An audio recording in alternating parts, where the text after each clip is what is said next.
How is everybody? I think we've got everybody. Good.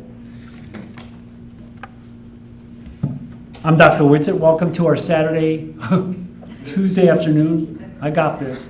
Our Tuesday afternoon 4 o'clock lecture. And I'm Dr. Mark Whitsett. I'm the medical director, and welcome everybody. How many family members do we have here today? Oh my gosh, you outnumber us. Thank you so much for being here to express concern for your loved one. Housekeeping rule that I left off in my Saturday presentation, please, who you see, what you hear, it remains confidential. This is a confidential meeting. Please don't take it out of here. Don't paste, oh, I saw Joe Blow at the Ridge the other day. This is confidential, please. We're trying to maintain some anonymity here, and we really appreciate that. If you have questions during the lecture, please shout it out. I have a lot of information I have to spew at you today. I'm not giving a lecture for a couple of weeks because I'm going to be having some time off, and I'm putting 2 lectures into one.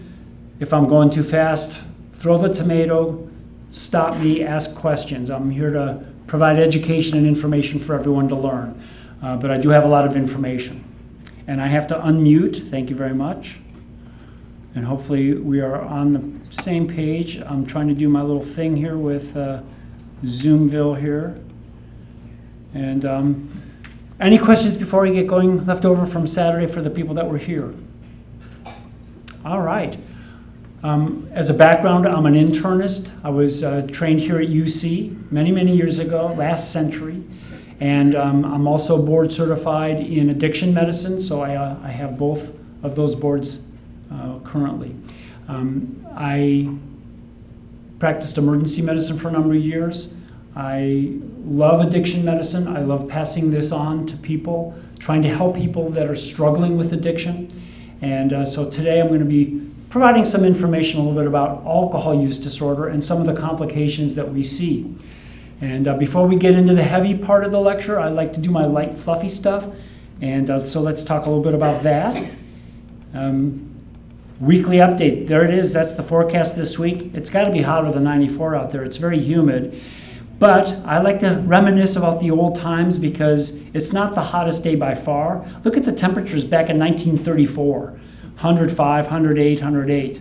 Amazing. And of course, we just have a lot of people still without electricity today, so our thoughts are with them. It's got to be horrible not to have electric right now, considering if I didn't have electric right now and I wasn't at work, I'd be at Kroger shopping all day. So they're looking for people that want to allow them to put 100 cockroaches in your house. Any volunteers out there? Look at that. Yeah, they're testing a new test that they have to see if they can get volunteers. Over 2,200 applications as of yesterday afternoon. Yes, you can put 100 cockroaches in my house. You've got to be kidding me. Who would want to do that? But apparently people want the money. So there it is, $2,000. Delivery drones were promised to us. Yes, look at that date back in 2013. It's finally actually happening. Out in California, the FAA has approved. Amazon can start testing their Prime Air drone in one of the cities out there. We'll see how that goes. I just remember some of the drones being shot out of the air by people that were annoyed by them. Hopefully, we're not going to be seeing people with guns or objects throwing at these deliveries. And I can't get rid of this thing more. I wish they would just make this go away. Pickleball. Never heard of it till the Ridge put a court up. I go, what's that for? Tennis? They go, no, it's a pickleball court. I go, what's pickleball? And of course, Mary Jo has taught me all the nuances of pickleball. If you don't know what it is, I think our clients love it. You guys still playing it up there? Yeah. And take it easy because we're seeing a lot of people in the orthopod office now. They're getting hurt. They're in the emergency room, quad ruptures, Achilles tendon ruptures, labral tears of the hips, etc. So easy does it when you're up there playing. I mean, it sounds like a fun sport, but easy does it. Cincinnati seems to be kind of a mecca for pickleball of all things. In my last lecture, I talked a lot about that magic word, change, right? And this is a woman, 81. She looks pretty good at 81, all right? She was a couch potato till she was 56. Her sister died from complications related to diabetes. And on her deathbed made her promise She would start exercising and lose weight. She had never been to the gym. And at age 56, when her sister died, she lost weight, got to the gym, and look at her. It's never too late. You all can change. Whether it's with your physical activity, recreational activity, and with your sobriety. You can learn how not to drink or use drugs. Change. She looks really good. I'd like to be looking this good. I'm working on it. And of course, if you're a dad, you're going to love this. I think Father's Day's coming up, isn't it? Yeah. I love this. If you're a dad, love this. All right. So you have to get the $5 bill without moving the hand sanitizer. Okay. Or knocking it over. Gotcha. And if you can't do it, then I get the $5. Okay, but I can't do it. Because that's glued to the file. No, it's not. Yes. Thank you. Yes, thank you. That's nice. Yeah. I've got a daughter. She would try to pull this on me. And lastly, if you have little kids, I never did this with my kids when they were little, but it's, of course, the Stanford marshmallow experiment of reputation back in the 60s. Let's see what these parents do with their children. It's pretty cute. Look at me. You can have possessions. You can't have them right now, okay? You gotta wait. You gotta wait until mommy and daddy come back, okay? You can't eat these yet. You gotta wait until we come back. I'm gonna leave right here. Don't touch them. Wait, okay? We're gonna come back. Don't eat them yet. Don't eat them. We'll be right back. We just gotta go get something. Just wait a second. Uh-oh. It didn't last long. Look at him. Awful cute. All right. To the families, I want to thank you for being here. Addiction is a very difficult problem. People that live with someone that's using drugs or drinking can experience a lot of aberrant behaviors. I defined addiction on Saturday as the persistent craving to drink or do drugs despite serious adverse consequences. And you may have experienced some difficult times with your loved one because of their drinking or using drugs. And hopefully we can provide you some information and education. And I want you to know that we hear you and we know how difficult it can be. I'm a codependent. I have people in my life that have used drugs and been drinking, and I know how it can really harm relationships. So to the families, I want to say you are codependent by definition. It's actually a good thing because it means you care. And unfortunately, these are some of the feelings that you might have experienced: anger, shame, embarrassment, anxiety, depression, financial stress. There's just so many feelings that can go on when you're a codependent, because what I've wanted to do is take my loved ones that continue to drink and use drugs and slap them on the side of the head and go, just stop, please. And it's not that easy. And so even though I'm an addictionologist and I understand the brain and how difficult this behavior is, these are still some of the feelings that you might experience. So we encourage you, there's a reading list handout in the back of the room if you're interested. I really encourage you to download a book and do some reading for yourself. Also look at YouTube videos. They can be very helpful. Mary Jo, she's our discharge coordinator. She's always available, willing to help. She's in to help people. Any questions about that? But we really thank you for being here to support your loved ones as they are making their way through a journey of trying to establish recovery. And to the patients, I want to say how proud I am that you're all here, because it's a big thing. It's a brave thing to say, yeah, I'm willing to go at least look at getting help. It's not easy. For a lot of people, it's embarrassing. And we kind of get that. Any questions about that? So thank you to both. If you are new, we have a thing here called the 2 flips. And when you are in treatment team, when your first week here in residential programming, you will not be in treatment team. The following week, you will be in treatment team. And so those of you that will be coming to treatment team each week, we will ask you the 2 flips. It's a short acronym, 8 out of 11 of the diagnostic criteria for any use disorder. I'm going to briefly go through it. I don't want to spend a lot of time. You have to please take the time to memorize it. You don't have to do that, but then you'll embarrass yourself in front of myself and Stacy. We want you to take the time to memorize it. It helps us clinically get an idea of whether or not your prefrontal cortex is working, the part of your brain in the hippocampus where memories are stored.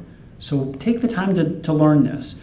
T stands for tolerance, W is withdrawal, U is use despite negative consequences, F is failed attempts to quit, L is loss of control, I is isolation, P is preoccupation, and S is secret keeping. What's interesting about the two flips, it never says anything about the volume or the amount. It never says if you drink this much, you have a problem. It never says if you use this much Coke or fentanyl, you have a problem. It has nothing to do with the amount. It has to do with the consequences associated with the substance use.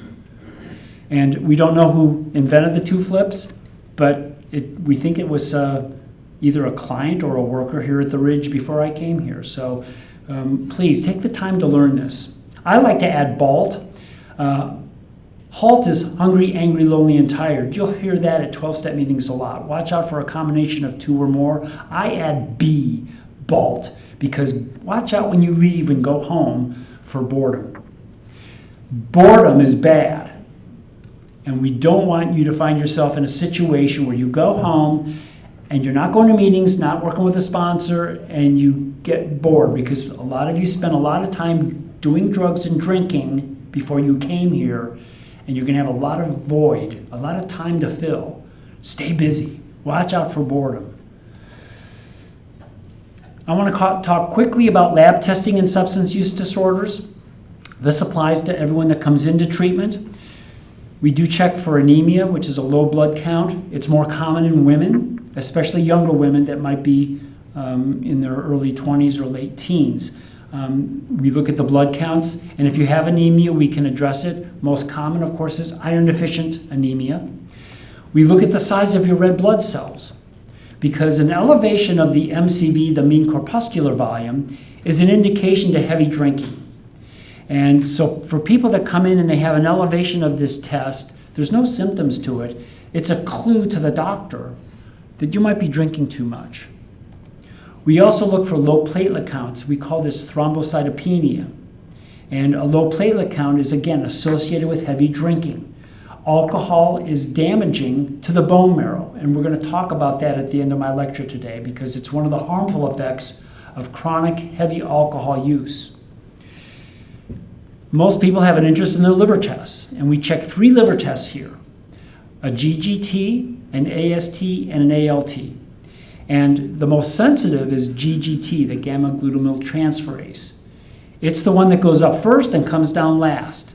Most doctors, like your primary care doctor, probably doesn't check it. We do check it. It's a good indicator as to whether or not you're drinking too much. The other two, AST and ALT, more commonly checked. But we look at these and we will talk to you about those results in treatment team.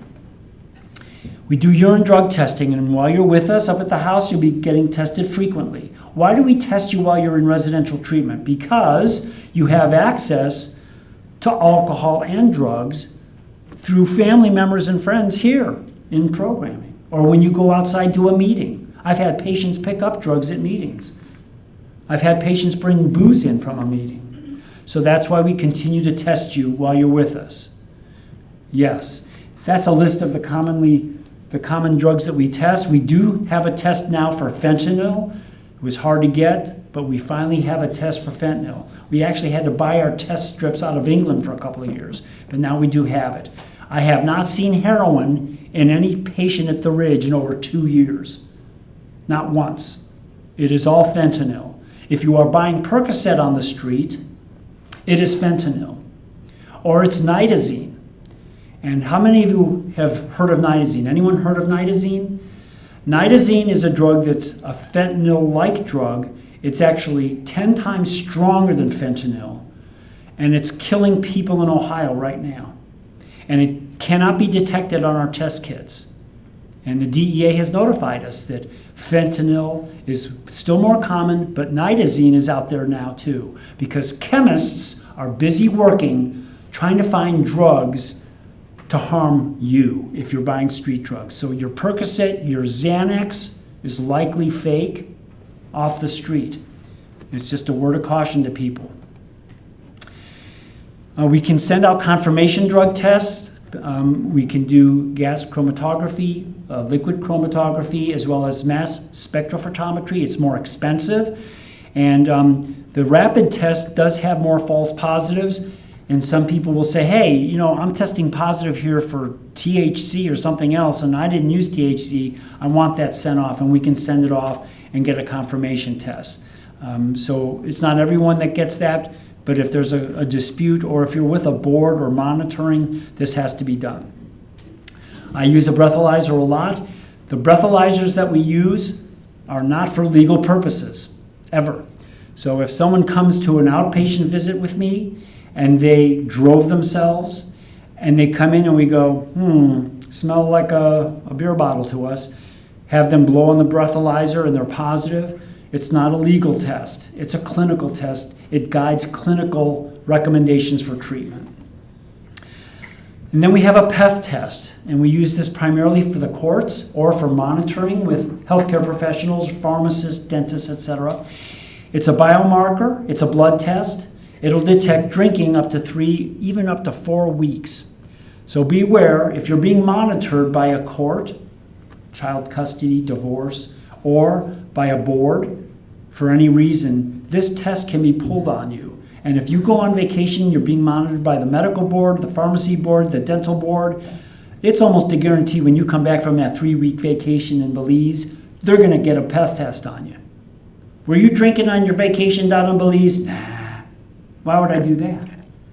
Good. Go get a PEF test. So be aware of that. Any questions about that? Now I'm going to talk about alcohol today. Yes, Mark. Since I work in a hospital setting and I use alcohol gel in my hands, which is what the hospital has about 40 times a day, is there any way that can cause a positive test? Yes.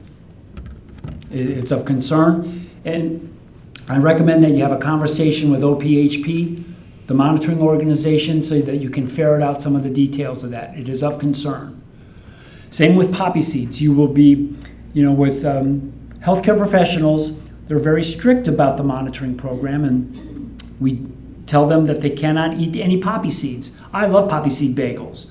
A poppy seed bagel covered with poppy seeds can trigger a positive test for, anyone know? For morphine. There's morphine in poppy seeds. You didn't know that? Yeah. You're not going to get high. Don't think you're going to go home and eat 3 bagels and get a buzz. But you will test positive for morphine if yes? You got some in the chat saying that when people ask questions, can you repeat them? Oh, I would be glad to do that. The question was, what was the question? Something about hand sanitizer in a physician that's at work, and they use hand sanitizers a lot. Will that trigger a positive test? And the answer is it can. And it's the same with poppy seeds, that poppy seeds contain morphine and can trigger a positive test for morphine. So the levels that I've seen with poppy seeds are as high as 600 or 700. So it can be pretty high. And a colleague of mine got into trouble with the medical board because he was under monitoring. This was back in the 90s, and he tested positive, and he said, I did not use anything. And back then we didn't know enough, and today we know enough that it can happen. But that's a discussion that I think it's important for everyone to have if you're using hand sanitizer. The reason I want to talk about alcohol abuse is, first of all, what percent of Americans, adults, have an alcohol drinking use disorder? Any ideas? What percent is it? What? 13. 13, I like that number. Any others? Well, it's about 13% overall for all drugs, including alcohol. It's about 7 to 8% for drinking. And most people, we find, don't get detected by their primary care doctor. The World Health Organization has identified alcohol overuse as the 3rd leading cause of disease burden in the world. In Russia, before the war, It killed 1 out of 5 Russian men. That's a lot. 20% of men died in Russia.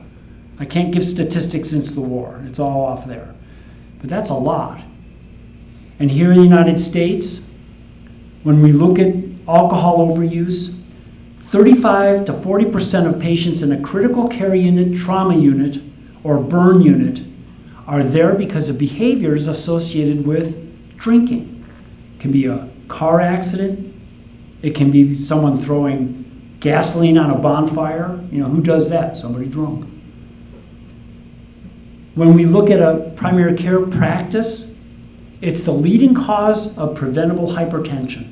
So many patients come in here, they've been drinking hard, their blood pressure's been up, they quit drinking 2 to 3 weeks later, the blood pressure slowly comes down. What a surprise. It's a significant contributor to heart attacks and strokes. And despite all of this really compelling information, including the financial burden to our society, the family doctor rarely confronts the patient. Why is that? Well, the families are reluctant to say anything to the doctor because they don't want to get their husband or wife mad at them. The patient's afraid to say anything to the doctor because they're embarrassed and they're afraid they're going to be judged by the doctor. And the doctor doesn't want to say anything to the patient that they suspect has a problem because they don't want to embarrass the patient. So part of the mission is to let's destigmatize this horrible thing. It's a really commonplace type of problem. Too much drinking and drug use. One of my colleagues put it this way a couple years ago to me, Dr. Whitsett, this is not a casserole disease. I go, what do you mean by that? She goes, well, when someone goes to the hospital with cancer and they come back, everyone brings over a casserole. When someone comes back from rehab, no one's bringing a casserole. In fact, people don't reach out to the family because they don't want to talk to them. So it's not a casserole disease, and that's because of the stigma. And that's one of the main things that we want to hopefully attenuate is to get people, hey, listen, this is a medical problem. Let's address it. Let's talk openly about it. To that end, I want to talk about some of the medical complications because I'm not a teetotaler. I have alcohol in my home. My kids drink. I and my wife choose not to drink. But I'm going to tell you something. Alcohol is a poison. It's just that simple. It's a toxin. And I'm going to show you examples of how heavy chronic alcohol use poisons the body. These are examples of people that have been drinking heavily for a long time generally. But it's important that you understand it's a poison. And yet it's very sexy, it's socially acceptable, it's widespread. I'm not a teetotaler. I'm not here to tell everyone that they have to quit drinking. Yes? What is your definition of heavily? That's a good question. The American Academy of Alcoholism talks about a heavy drinker is someone that drinks more, if you're a female, more than 7 drinks a week for a woman. That's 1 drink a day. More than that, it's considered excessive. If you're a man, you get 2 drinks a day. Is that fair? Probably not to the women. But that's the definition. So there it is. That's different than having an alcohol use disorder, by the way. I have neighbors that definitely drink too much, without a doubt.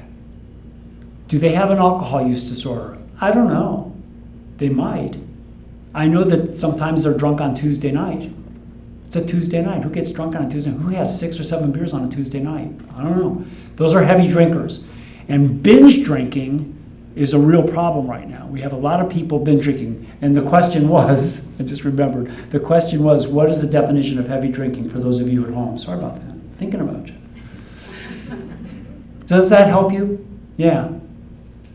All right, well, let's get into it.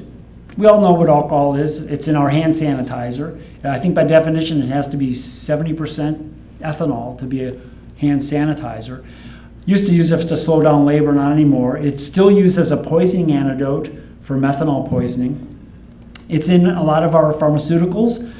You can drink NyQuil that's got ethanol in it. And I've asked, when you all come into the treatment, I ask you, have you ever drank half a bottle of NyQuil to get drunk? And some people said yes. So this is in my local neighborhood. When I was riding my bike And yeah, people think beer, fun, and real life is over there.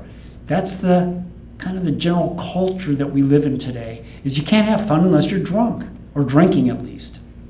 COVID has definitely impacted drinking. There's no doubt about it. Several of you have told me in the last couple weeks, man, COVID hit, I got slammed, I got home, started drinking at home, it became a problem. So I consider this to be a brain disease. Hopefully your brain doesn't look like Homer's, because if it does, you're thinking of donuts. By the way, the holy grail in baking is a fat-free donut. There is no such thing. It's an oxymoron, but if you can invent it, come see me afterwards. We'll get rich. But look at some of the medical things that I, as a doctor, were trained to treat because of drinking. Now recall, when I was a resident in internal medicine, I was given very little, let me say it again, no information or education about helping people stop drinking, or doing drugs for that matter. But I was giving loads of education about what to do with the patient having seizures from drinking, patients having cirrhosis and the complications, patients with problems with pancreatitis. But these are some of the things that I see as a physician from long-term or acute alcohol use. It's just not good. There's nothing really good about alcohol. Well, my cardiologist says I should have 1 or 2 glasses of red wine. He says that to get you out of the office. It's not true. There's no information supporting that. Zero. I want to talk about the nervous system. We have a central nervous system, that's the brain, a peripheral nervous system. I want to talk about the liver, the heart, the GI tract, the stomach, the pancreas, bone marrow, and our endocrine system. I got a lot to pack in here in the next 20 minutes, so let's do this. Tolerance of alcohol, as we talked about on Saturday, the 2 most dangerous drugs to come off of without medical attention is alcohol and benzodiazepines. I also put a little thing in there about opiates, because we have been seeing some people withdrawing from fentanyl, getting very, very sick, and even dying. Mild withdrawal syndrome is a bad hangover. Some people don't get hangovers even when they drink heavily. Everyone's different. But if you drink daily for a long period of time, or you're on a binge, like 7 to 10 days of heavy drinking, you'll probably have some mild withdrawal symptoms. And again, nausea, vomiting, mood irritability, insomnia, sweats, those are very common.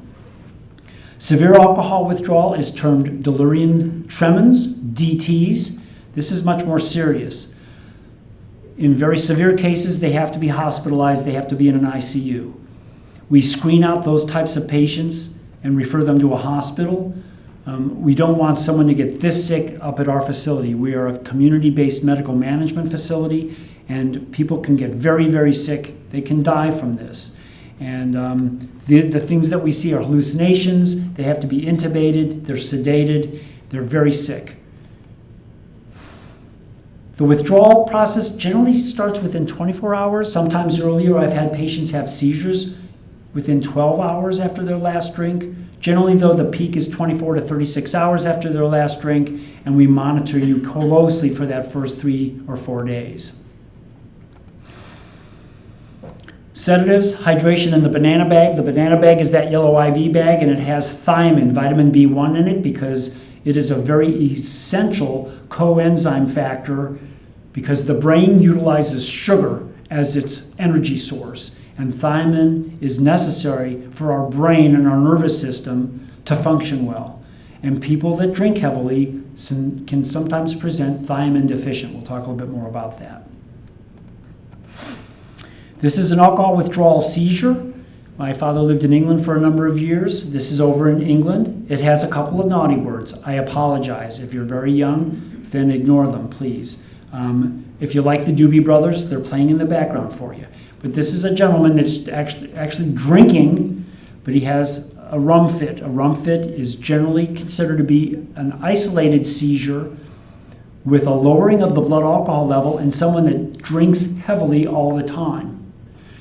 It's also seen in patients that have discontinued it abruptly without medical advice and monitoring. Look out the way, man. Neil, get on this side. Neil! Get on this side. Neil! Neil, get down, mate. Neil. Neil. Neil.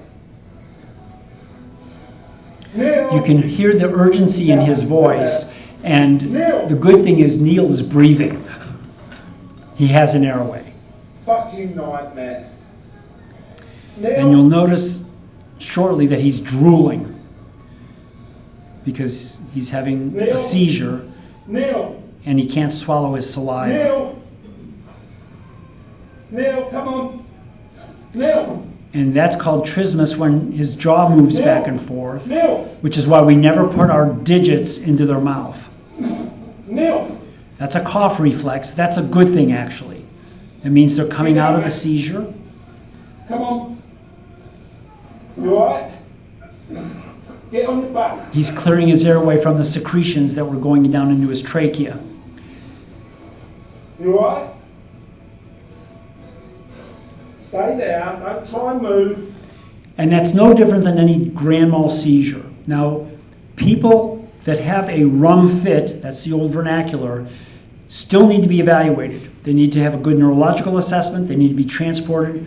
50% of them will have a second seizure. So it's fairly high incidence, and about 10% can go into status epilepticus with repeated seizures that become life-threatening. So it needs a CT scan, a neurological assessment, and good follow-up. Now, I talked about thiamine, vitamin B1, and how important it is to our brain. And these are the areas where we find that the coenzyme factor is important for brain function, looking at the hypothalamus, the thalamus, and the cerebellum. And these are all parts of the brain that are impacted by alcohol use. If you have a deficiency of thiamine, we call this beriberi. There's wet and dry beriberi. It's pretty easy. Wet beriberi is heart failure. I've never seen it. We'll talk about it in a second. But dry beriberi is a little bit more common, and that's when the nerves are injured. The most common thing that I've seen is either Wernicke's or Korsakoff, and this is a neurologic problem. In Wernicke's, they get confused, they stumble, and their eyes have nystagmus, a fast beating. It's not very common. This is a video from Russia of a young man that has Wernicke encephalopathy, except I can't get my mouse to work. And so it's good because it shows a close-up of him. He's confused. He's going to try to get up and go somewhere. He's going to fall. You'll see he stumbles. And then there's a close-up of his eyes. And if you look carefully, you can see the eyes are beating by themselves, called nystagmus. And I've only seen this a few times. But it's jiggly. And what's really interesting is if you give IV thiamine, it stops within a few minutes. And so it's a very important vitamin that people get. The other one that's of concern is Korsakoff syndrome. I've seen this quite a few times, and we've had several patients over the past several years come to the Ridge with Korsakoff. And I haven't been able to complete their treatment because they can't remember anything. They have difficulty retaining new information. It's called anterograde amnesia. They can't remember new information. So when I talk to them, I go, "What did you learn in group this morning?" Well, I know I learned something, but they can't remember it. This is very devastating to families, by the way. And this is a videotape a daughter made of her mom, who's fairly young, who has Korsakoff's. Cases, long-term events are forgotten. How old are you? 26. 52. What month is it? What is the year? I don't never know the year. What is it? Like what day of the week is it? I don't know. Here's a few examples to show how her long-term memory is still intact. What kind of car was your first car? A Pinto. Worked at ILC. 18. What year did you get married? 92. So you can see she has intact long-term memory, but her short-term memory is shot. And unfortunately for a lot of these patients, it's never restored despite good supplementation with nutrition and vitamin B1. It's devastating. And the patients I've had 3 here, they just haven't been able to complete treatment. I've not seen dry beriberi. It's when the peripheral nerves get so damaged the muscles waste. Just haven't seen it, but this is again thiamine deficiency in some patients. That's wet beriberi where they get edema. It's kind of rare. I've not seen people with heart failure attributable to thiamine where it gets better just from thiamine administration. But these are things that we recognize medically. What about dementia? Now, look at it, as you get older, no one wants to get stupid, right? I'm getting older, I don't want to be stupid. I want to be able to remember things and names and places and memories of my children and my wife. So dementia is a problem. Alzheimer's is going to be epidemic in the next 20 years. We don't understand exactly why. It's not my area of expertise. But there are people that have developed alcohol dementia. Now, how do we know it's not Alzheimer's? Well, it's not always easy. But I can tell you this. Alcohol does not improve your IQ, ever. If you know someone and they've been drinking heavily and they have proof that their IQ has gone up from heavy drinking, call me. No one gets smarter from heavy drinking. And we do have patients that have developed cognition issues, executive functioning issues because of heavy drinking. It's not associated with thiamine deficiency. And the treatment for any dementia of any cause, whether it's vascular, Lewy body, Alzheimer's, good nutrition, quit drinking, and multivitamin maybe. I don't know, there's a lot of dispute about that. There's a recent study showing that multivitamins actually might improve our health a little bit. That's been argued over the years. Alcohol is very toxic to nerve tissue. If you go into the lab and study neuronal cells in a petri dish, if you will, they don't like alcohol. And we know that overuse of alcohol is the number 2 cause of neuropathy. Does anyone know what the number 1 cause is? It's diabetes. Diabetes is the number 1 cause of neuropathy. But drinking is probably number 2. And it's numbness in the feet and the hands. And I've got patients that have struggled with this. It's very uncomfortable. They've had to modify their activities for some of them, like golf and hunting. They can't do it. Some of my patients actually have cramps, spasms, weakness.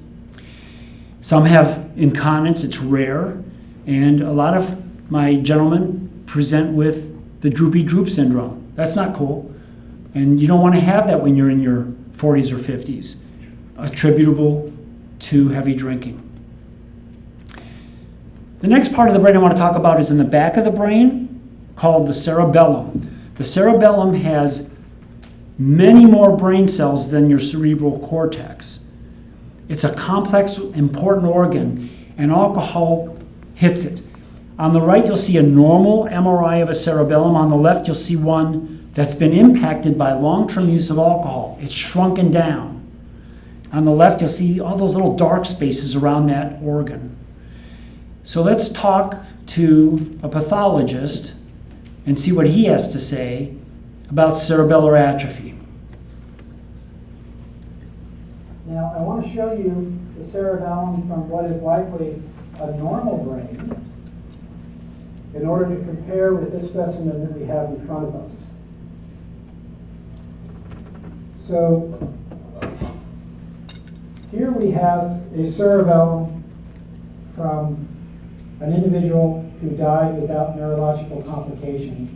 And I want you to notice how tight and full are these tiny little branches or folia that form the cortex of the cerebellum. In contrast, this other brain has an unusual amount of space between the folia of the cerebellum. These spaces are indicative of one particular pathology that seems to result in the atrophy of this anterior and medial part of the cerebellum. And that condition is chronic alcohol abuse. So although I do not know these individuals from whom these brains were obtained, nor do I know their medical history, the appearance of the cerebellum in this specimen is highly indicative of chronic alcoholism compared to what we see in a healthy-looking cerebellum. And this alcohol abuse that I suspect might have afflicted this particular brain is likely to have impaired the coordination of gait and other aspects of locomotion in this individual in life. So the cerebellum is important for balance, a thing called proprioception where you know where your body is, your speech and articulation and swallowing, your hand-eye coordination, video gaming. And think about what alcohol does to you. When you get drunk, you start to stumble, your words slur, your hand-eye coordination is impaired. And so it's going to that part of our brain right away, and it impacts it long term. Any questions about the brain, nervous system? Let's talk a little bit about the liver. Yes? Is that reversible at any time?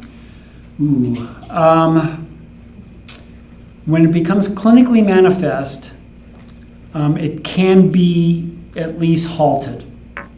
It's about the best. And I've had patients that have difficulty with ambulation and gait, and as a result, they do physical therapy. As long as they quit drinking and get through that physical therapy, many of them do improve. Just like the brain is one of those miraculous organs, it does grow new cells, and it can be retrained.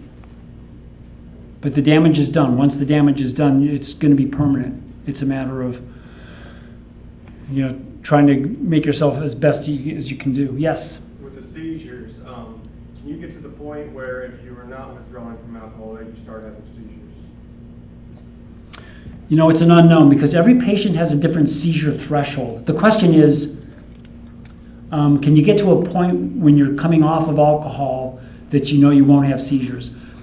I am most comfortable with patients if they haven't had a seizure history and they've been off alcohol for about 48 hours. It's rare to see someone without a seizure history. So I have had patients have seizures after 48 hours, but almost all of them have had a previous event where they had a seizure coming off of alcohol. Most patients after 48 hours, I'm not worried. And the other thing is, most patients that come into our medical management program will get some sedative. And by just having that on board seems to mitigate and lower the chance of a seizure. Any other questions? Let's talk about the liver. That's a normal, healthy liver there. I deal with hepatitis. And now the word hepatitis means liver inflammation. There's many causes of hepatitis, so you have to specify what kind of hepatitis. People that drink too much that have hepatitis, it's known as alcohol hepatitis. And you can have chemical hepatitis from medications. My mother-in-law almost died from halothane hepatitis way long ago. They no longer use halothane. And we also have viral hepatitis, which is the most common thing. So we'll talk about that in a second. With alcohol-related liver disease, what I generally see is a fatty liver first. If a patient continues to drink heavily, it goes into a stage called acute alcohol hepatitis. And the third stage is called cirrhosis. And I think you've all heard of cirrhosis. The fatty liver, let's talk about that first. My first exposure to a fatty liver, I was a medical student at the VA hospital, and I was doing an autopsy, and the pathologist turned around and handed me the liver. It was white, greasy, and I almost dropped it because it was so slippery. And he looked at me, he took his scalpel while I'm holding it, and he scraped it, and off came a bunch of fat. And he stuck it in my face, and he said, "Fatty liver." I go, "Yeah, I get it." And it actually exudes what it looks like Crisco. Anyone in the kitchen use Crisco still for those biscuits? But it's a fatty liver. The most common cause of a fatty liver is obesity, being overweight. But alcohol is number 2. And so there are generally no symptoms with it. However, there's a new condition called NASH, non-alcoholic steatohepatitis, that is actually causing people to get liver transplants from being obese. So that's becoming a problem in the last 10 years. It is totally reversible. If you are not overweight and you have a fatty liver diagnosed on an ultrasound or a CAT scan or an MRI, if you quit drinking, it'll get better. It usually takes 3 to 6 months for it to start to go away. If you're overweight, it can take longer, and your weight might be a contributor. If you are drinking more than 5 drinks a day, I guarantee you have a fatty liver. What's a drink? A standard drink in the United States is 5 ounces of regular wine, 12 ounces of regular beer, not an IPA, or 1.5 ounces of hard liquor. And of course, that's kind of variable because there's different proofs. But if you're drinking more than 5 drinks a day regularly, you've got a fatty liver. It's reversible. The next stage, if you keep drinking, is alcohol hepatitis. This is when people actually get sick. They have nausea, vomiting, sometimes a fever, and they can also have difficulty with abnormal liver function tests. Those are the 3 tests we talked about, GGT, AST, and ALT. They can all be elevated, or maybe 1 or 2 are just elevated. But there's a real clue as to whether or not someone has alcohol hepatitis that's attributable to drinking. There's the healthy liver, and the 3rd stage that gets past alcohol hepatitis, of course, is cirrhosis. That's a cirrhotic liver. Compare it.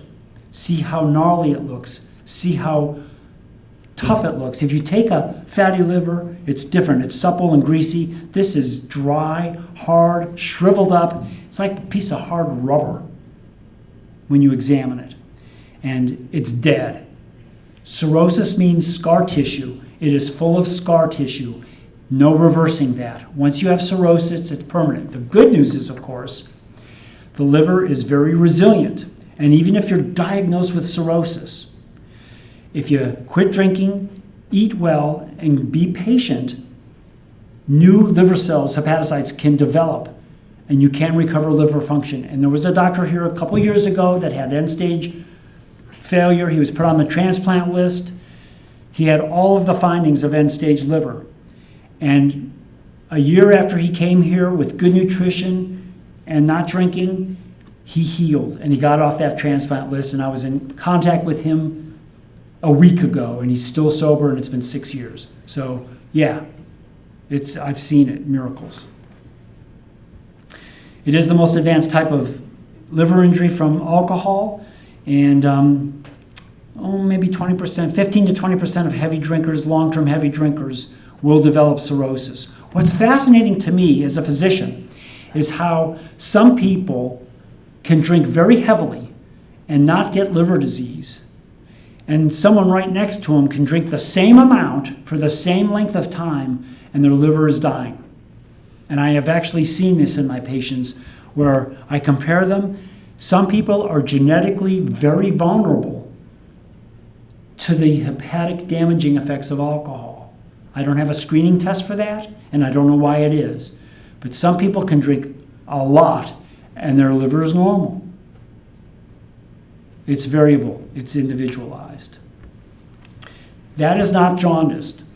That is called scleral icterus. It's the yellowing of the eyes. It's the first sign physically that someone is developing liver failure. When the bilirubin goes above 6, then it starts to get obvious to the skin and they get jaundiced. And that's jaundice. It's a yellowing of the skin. And I have had patients here in the last few years that have come in and they've been very jaundiced. And while they're with us, their levels, many of them improve. Some stay high, but many improve.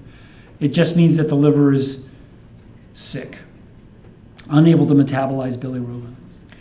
I'm running out of time, but I want to just quickly talk about how when the liver gets sick, the pressure builds up in a thing called the portal vein. It's the big vein that goes to the liver, supplying the body blood to it for processing. And that portal vein, as you can see there, the pressure builds up. It's like a garden hose that gets squeezed and the pressure goes up. And when the pressure goes up in the portal vein, people get really bad hemorrhoids. Now, if you have hemorrhoids, don't freak out. People get hemorrhoids. It's not from portal hypertension, but they can have hemorrhoids. And they also get hemorrhoids in their esophagus called esophageal varices. I just want to quickly talk about these things. These are varices. This is looking down someone's swallowing tube, the esophagus. And the camera is showing veins that are dilated from the pressure buildup in that portal vein. If these rupture and bleed, It's not pretty. People get very sick very quick. What our gastroenterologists will do, not here, but at the hospital or in an outpatient setting, they will put a scope down there and band them off. And so that's a very important procedure to have done. And they do it routinely now, and it saves lives, because back in the day, I had patients bleed out. This is called a caput medusa. It's an unusual finding where the pressure has built up so much, it shows up in the blood vessels of the tummy, and I can see it on the physical exam. Not a common thing, but occasionally we do see it. This is someone with ascites. The pressure is built up so big that the fluid is built up in their tummy. And what we do is you can see the little marks on the abdomen there. We put a needle in there and take off the fluid. That's called a paracentesis. And it's not painful generally. They usually do it under ultrasound. This patient did not need an ultrasound to do it because he had so much fluid. But it's a very significant finding. Now this is Trina. She's on TikTok, and she has this message. Hi guys, this is not fluid in my stomach. Hi, I'm Trina, an alcoholic addict. I've been clean off meth almost 2 years, and I've been 4.5 months sober.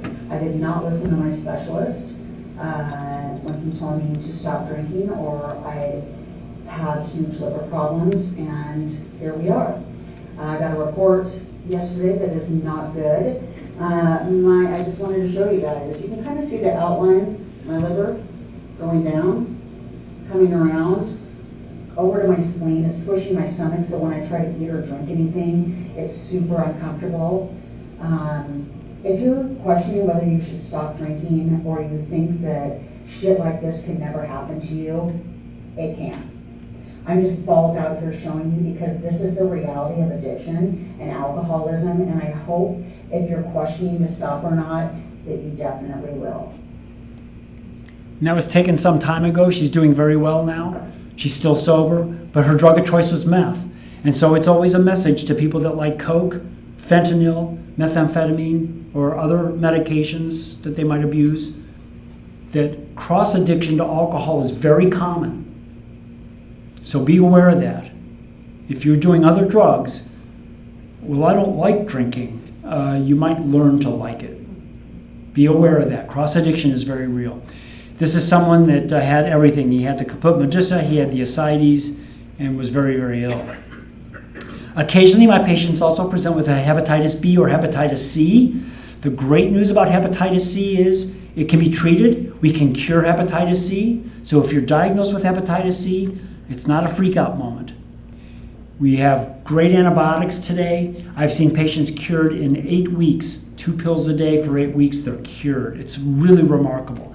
We do not have, well, I will say that they have some treatment for hepatitis B, but it's not been exactly approved.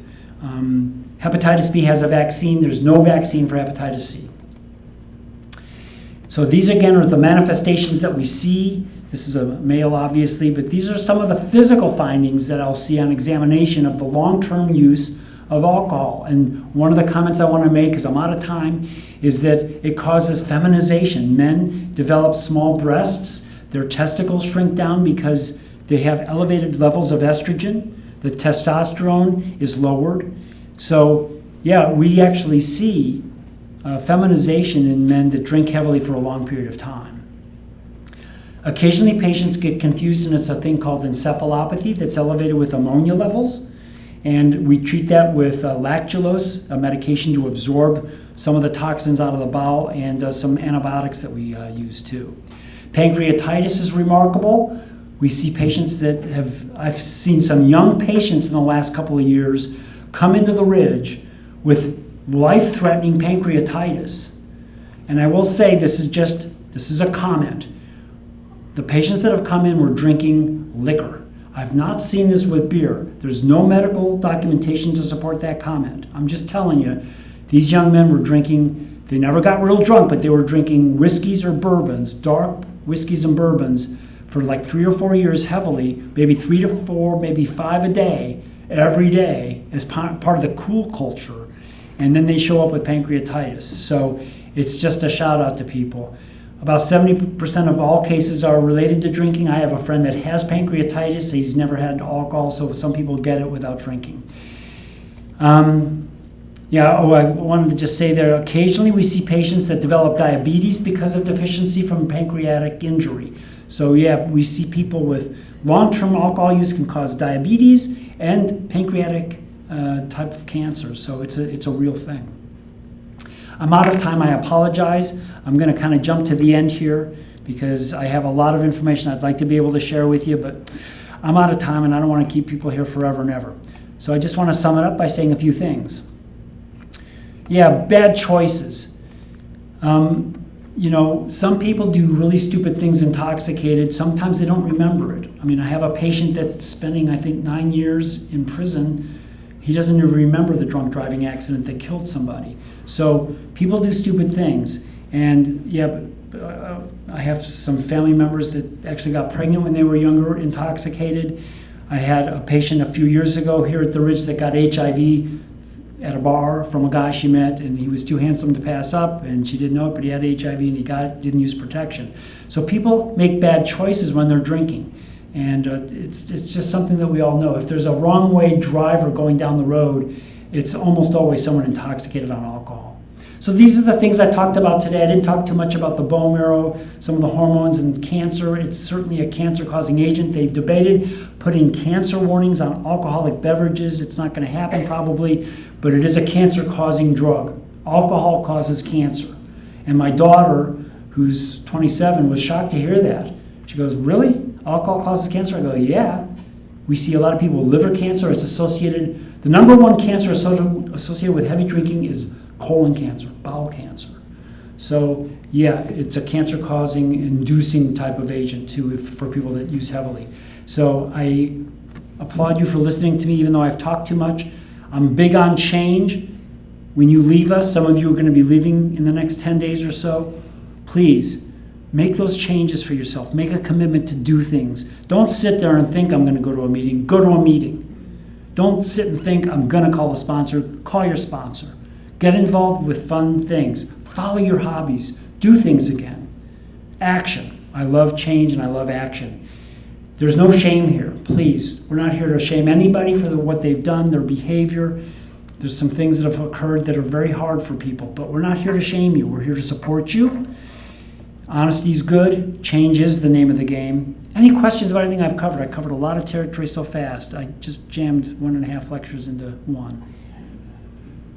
Well, if you're a smoker, you're itching to get out of here. Otherwise, thank you so much for your time. Thank you for being here and supporting your loved ones. Have a good day.